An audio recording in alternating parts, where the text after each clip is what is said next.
Untuk memahami dunia terorisme, ada beberapa hal yang harus diperhatikan agar kedepannya kita bisa meniadakan ancaman terorisme kepada sendi beragama. Karakter anatomi terorisme di Indonesia sudah berubah petanya. Sekarang mengikuti peta teroris dunia. Karakternya 1. Unpredictable, 2. Unstoppable, 3. Deadly, dan 4. Menarget soft target. Dulu yang ditarget adalah hard target. Apa itu hard target? Markas polisi, gedung-gedung pemilik dubes asing, kantor-kantor usaha milik asing. Namun sekarang publik dimanapun, di pasar, di jalanan, tempat ibadah, tempat-tempat yang tidak dijaga oleh pihak keamanan bisa diserang. Inilah brutalnya mereka saat ini. Satu lagi, terorisme di Indonesia sudah masuk teror generasi keempat. Teror generasi keempat adalah state sponsor terrorism yang terkoneksi dengan dunia luar dan menggunakan IT. Pastinya bukan hanya dunia luar, tapi negara tertentu menarget Indonesia. Generasi 1, 2, 3 nanti dijelaskan di chapter yang lain, di video yang lain. Mau bukti? Kita bahas apa yang tetangga kita hadapi. Filipina di tahun lalu. Fakta lapangan mengenai Maute dan Abu Sayyaf. Keduanya sebenarnya tidak pernah perang kota atau urban war. Selalu menggunakan gerilya taktik dan menggunakan jungle war. Dalam sejarah 30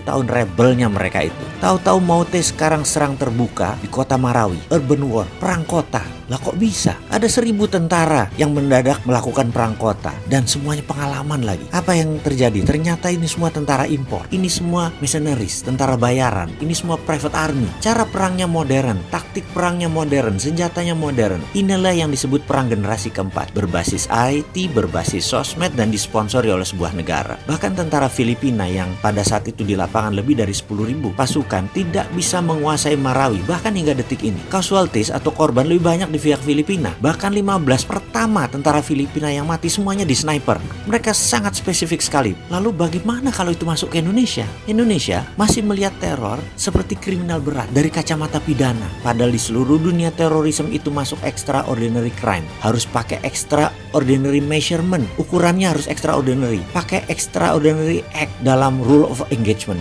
Ini war, ini perang. Kalau pakai pasal pidana dan hanya ahli hukum pidana yang menangani, ya tidak akan bisa menyelesaikan counter insurgensinya, counter intelligence, dan menyelesaikan masalah terorisme. Tidak bisa melakukan counter intelligence strategik kalau menggunakan pidana, tidak menggunakan pasal pro justisia, tidak bisa melakukan counter terorisme kitanya. Kasihanlah Bapak polisi, kasihanlah Bapak TNI, karena tidak bisa maksimum kerjanya. Kasihan BIN yang hanya tugasnya jadi nginteli saja kalau kayak gini. Jadi boleh dong pakai extra power yang sedikit besar agar negara Indonesia menjadi tentram, yaitu tidak menggunakan pro justisia, gunakan pendekatan extraordinary crime. Gerakan counter ini sekali lagi harus tidak pro justisia. Ini harus pakai undang-undang baru, yaitu undang-undang melindungi segenap tumpah darah Indonesia, dan operasinya senyap menggunakan BIN. Intinya, seperangkat oli, operasi lawan insurgensi sebenarnya sudah lengkap, rapi, terbungkus. BIN itu sudah siap, TNI, Polri itu sudah siap. Hanya undang-undang keamanan nasionalnya aja yang belum lahir mendukung mereka.